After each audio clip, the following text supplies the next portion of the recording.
প্রজাতন্ত্রের কর্মচারী, আমার আপনার ট্যাক্সের টাকা দিয়ে যার বেতন চলে, তাদেরকে দ্বিধা বিভক্ত করে দিয়ে আপনার নিজস্ব বাহিনী তৈরি করেছিলেন। আজও কেন চিন্তায় হয়,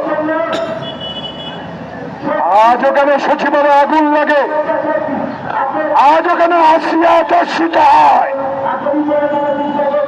তার কারণ প্রফেসর ডক্টর মোহাম্মদ ইউনূস, আমার বন্ধুবর জাহাঙ্গীর সাহেব,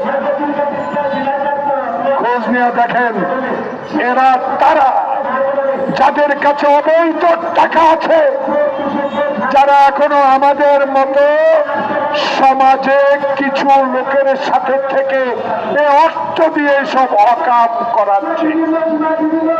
এদের বিরুদ্ধে আপনাকে লড়াই করতে হবে। এই লড়াই আপনি টিকবেন, এই লড়াই আপনার সাথে আছি।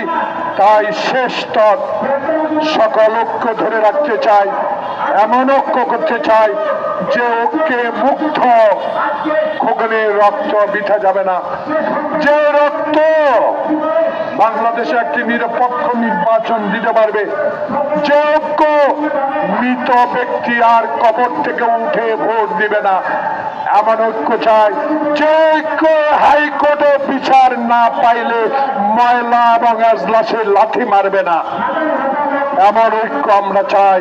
এই ঐক্যের মধ্য দিয়ে বাংলাদেশে ডক্টর ইউনূস একটি নির্বাচন দিয়ে দেন। কারণ আপনি আর পাচ্ছেন বলে আমি না, জনগণ বলা শুরু করেছে, ষড়যন্ত্র শুরু হয়েছে।